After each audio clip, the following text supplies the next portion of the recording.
Fortunately, it took COVID to put us on the radar.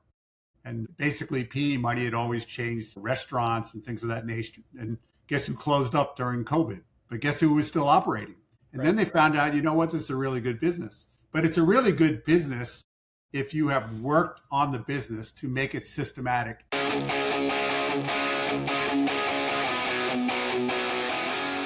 This episode is brought to you by 10X Nerds. If you're a business owner doing real revenue, there's a good chance you're overpaying in areas you haven't even looked at. Things like credit card processing, insurance, telecom, and more. 10X Nerds comes in, audits your expenses across 30 plus categories, and finds immediate savings. And here's the kicker. They only get paid if they save you money. It's a complete no-brainer. If you want to keep more of what you make, go check them out at 10xnerds.com. This episode is brought to you by Rakowski Law Firm. If you're a business owner or have built a level of wealth, but you don't have your estate plan dialed in, you're exposed. Rakowski Law Firm helps families and business owners protect their assets, avoid probate, and make sure everything transfers exactly how it should. This isn't just paperwork, it's a real strategy to protect your legacy. If you haven't looked at your plan in a while or don't have one, go to rakowskilawfirm.com.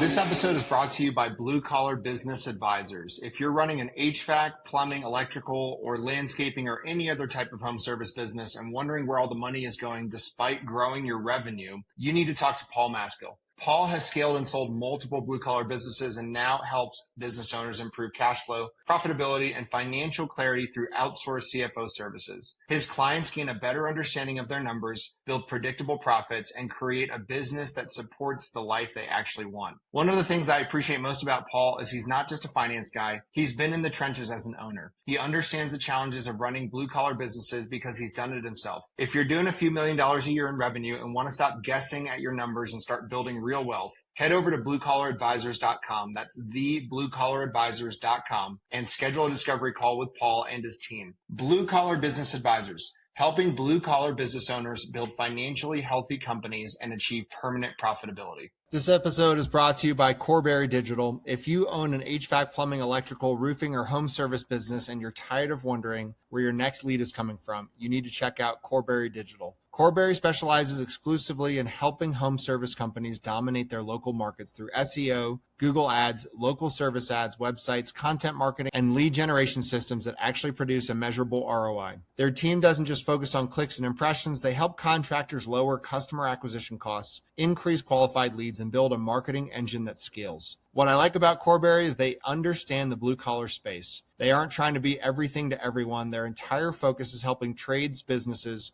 win in their backyard and generate more profitable jobs. If you're looking to grow your business, improve your online visibility, and build a marketing system that works, visit Corberry.com and schedule a strategy session with their team. That's Corberry.com. Tell them you heard about them on the podcast.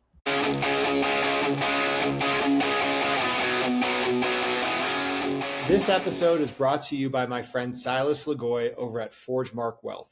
If you're a high-income business owner or professional and feel like you're getting crushed by taxes, you're not alone.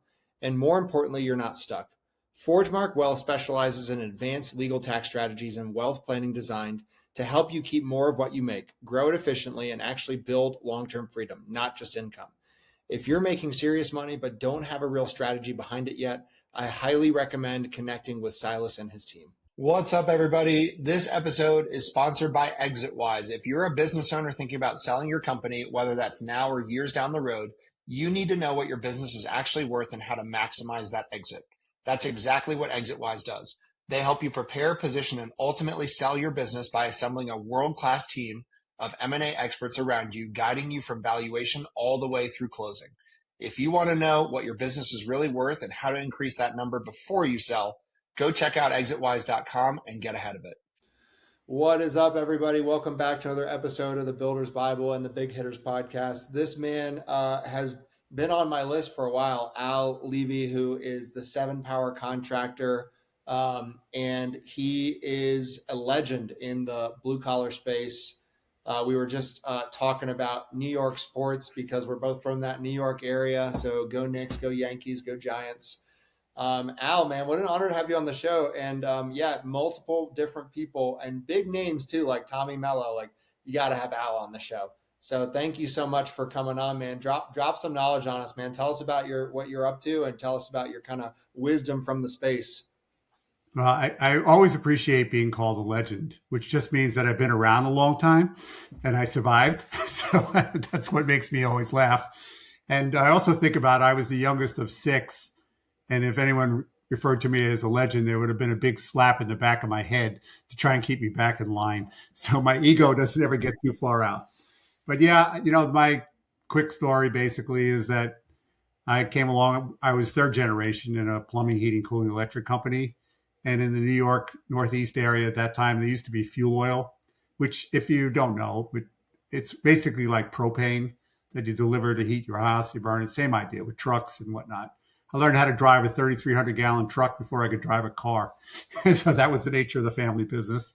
And the family business also, for those contractors that are out there, is that you're at work doing something by the time you're like 8 years old, just like me, whether it's dumping waste baskets or cleaning up fittings. We all kind of came to work. And the really neat thing is that the fourth generation is now there. My nephew is there with my middle brother, and it still continues on, which is a tribute to the systems that we put in back in the 90s and continued on all this time. So that's as fast as I can say it. But I can talk fast if I'm a New Yorker. Well, when did you get out of the trades and start coaching and consulting people in the trades?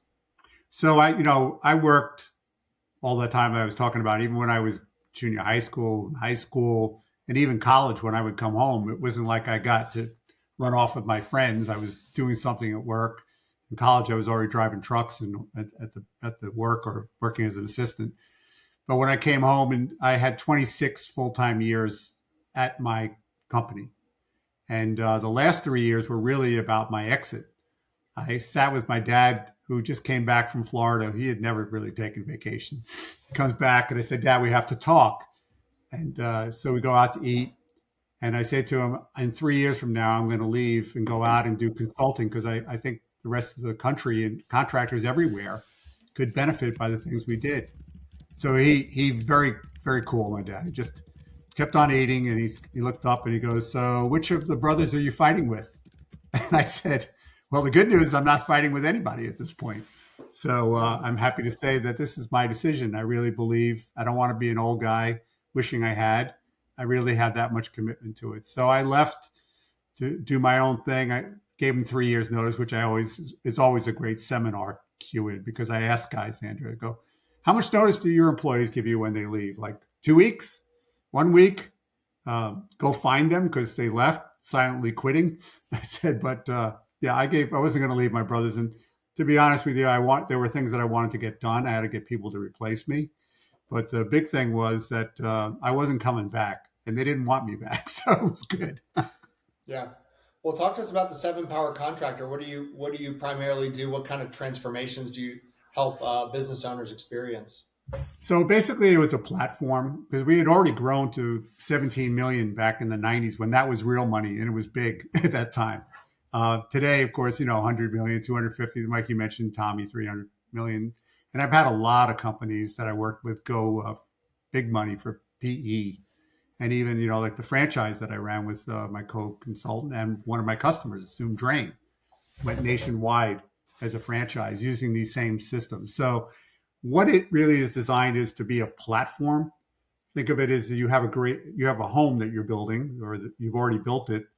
Problem, it's on a shaky foundation. So you can keep on building, but that's a bad idea, which is the right idea was to put a foundation. And that's what we set about to do in the 90s.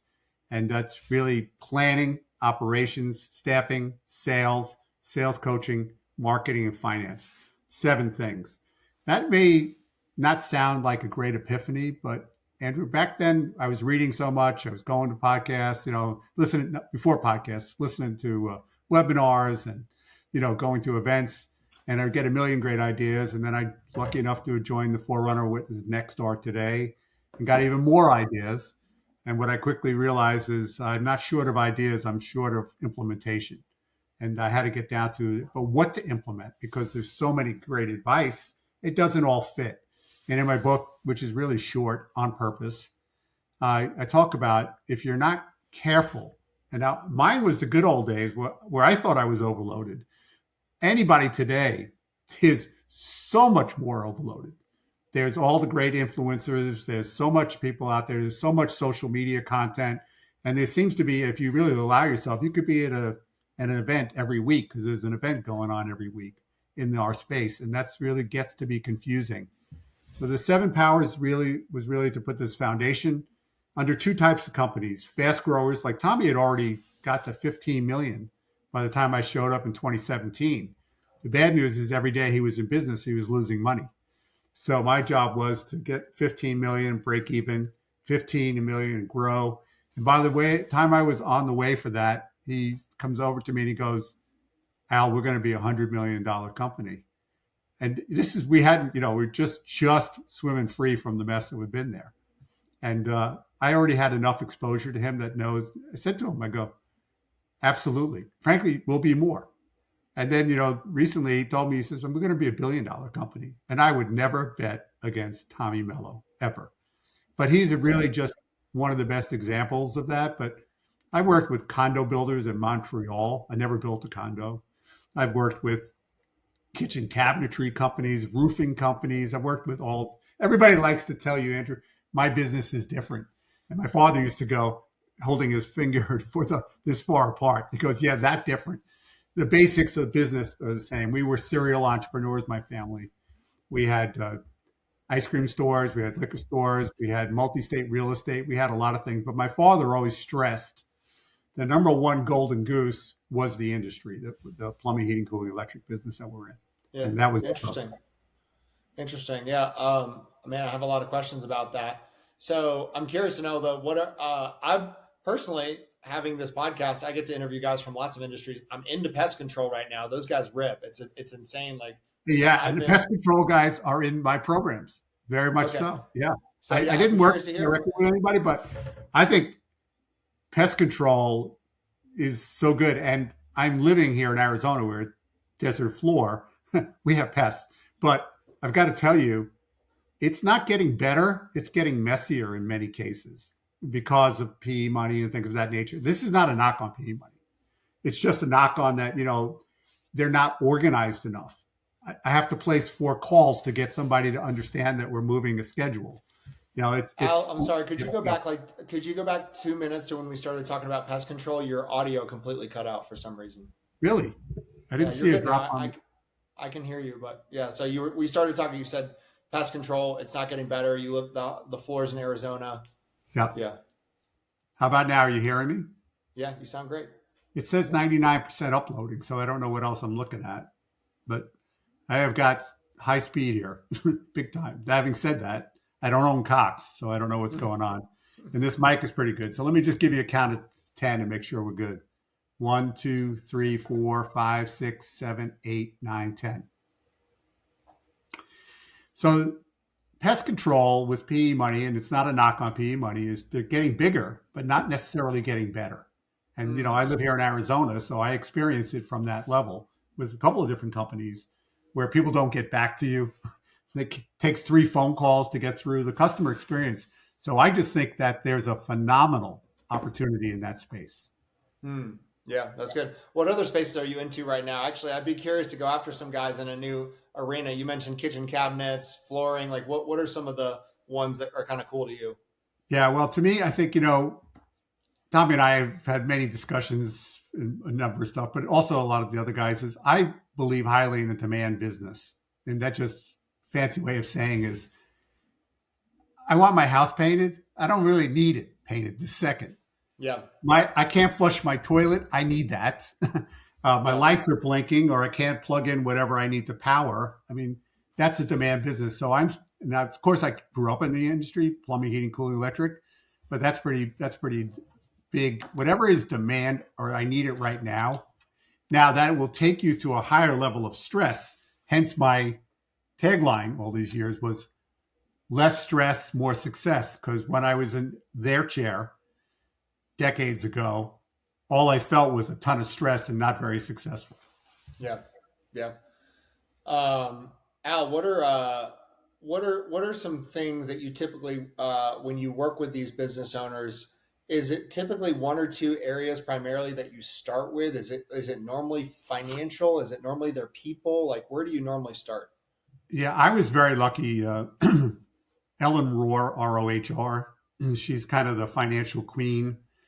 She learned at the feet of Frank Blau, who's really kind of revolutionized contracting in our business, our space, plumbing, heating, cooling, and really taught us how to do budgeting and what we needed to charge. Because you could be the best contractor in the world, and if you're not charging enough, you're going broke anyway. So it's really kind of the essence of the basics that we're talking about. But for me, I always started with planning, and planning was I had them send me certain things, so I kind of got a picture of what they were sending me. And when I would arrive, I'd spend 2 days on site. I arranged to have 4 techs, not their best, not their worst, a good mixture of it, individual things where they were allowed to talk to me. I had a questionnaire that I went through. So I didn't just get owners and managers' point of view. I also got the company's point of view, the people that work there. So I could really get a behind the scenes look. And then I would walk around and look at the space, the building, and kind of talk about what is the plan ahead. Because I perfectly believe that I was planned for, as Ellen always says, have a plan or be planned for. And so it really was very big for me to get that straight. And that's why I brought it to them, which is putting this plan together. And basically what that planning power is about is, I know you have a million ideas. You cannot do a million ideas. I don't care how big you are. You can't do a million ideas, right? So I teach them the funnel, which is planning power. All your great ideas, projects and habits, they're not all projects, not all habits, go at the top of the funnel, which is the master project list, typically what you would do in 3 to 5 years. You have 2 strainers, fix the biggest problem or challenge, greatest chance to grow and be profitable, get to your top 30. And then you can get 30 things done in a year. They should be the bigger rocks.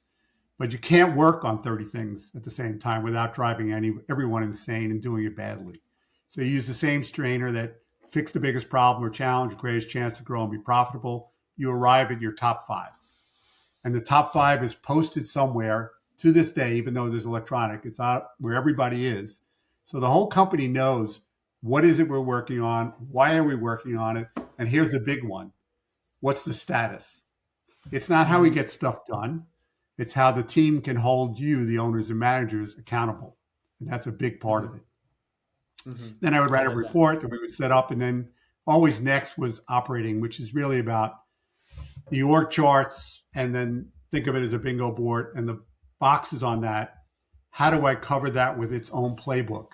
A lot of people call them SOPs, standard operating procedures.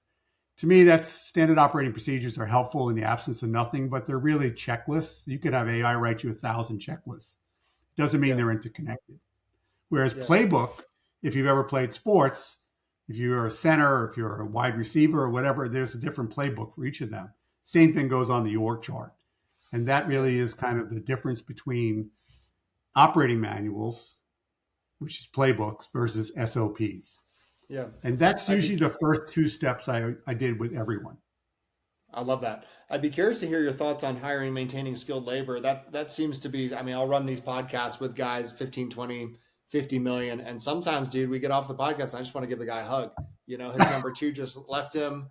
You know, he's having a hard time recruiting. You know, I'd be curious. You've been doing this for years. You've seen good, bad, and the ugly. What are your broad thoughts on hiring and maintaining skilled labor as especially we shift potentially into robotics? You know, like I'm curious. It's coming. The automation we could see even years ago, because we did residential, commercial, industrial. So usually the way is industrial, commercial, high technology eventually spills down and gets cheap enough that it gets into residential. Mm-hmm. So by the time I left all those years ago, the equipment was already calling us up to tell us what's going wrong or getting rid of codes and stuff. Now, of course, it's just a million times better. But what we had realized was we were a union shop, by the way. So whatever your interviewees have as a problem, trust me, Andrew, that being a New York City union is way more difficult. Mm-hmm. And so the union didn't provide me any help whatsoever in getting talented people. What we finally decided to do, become the employer of the choice, is we offer careers, not a job. That was our mindset. And then we also had gotten tired of hiring these spoiled prima donnas, people that had been there, you know, and decided to take willing apprentices with no skills to willing techs with great skills, because you can't really rewire people. It's a thought that we can try. And even if you could, if you want to get somebody from another company, because trust me, we did that for a company was born in 1936, and I didn't really show up till the late 70s and early 80s, and we didn't change much till the middle 90s. So we were rolling along. We were 70, 80 people, but we just kept throwing people at a moving bus. The bus was coming, throw another person in front of it to slow it down. And finally we woke up and we decided to go this approach. And that causes the manuals, the systems, but also becoming great at staffing, which is 5 things. Always recruiting, always hiring, always orienting, always training, always retaining.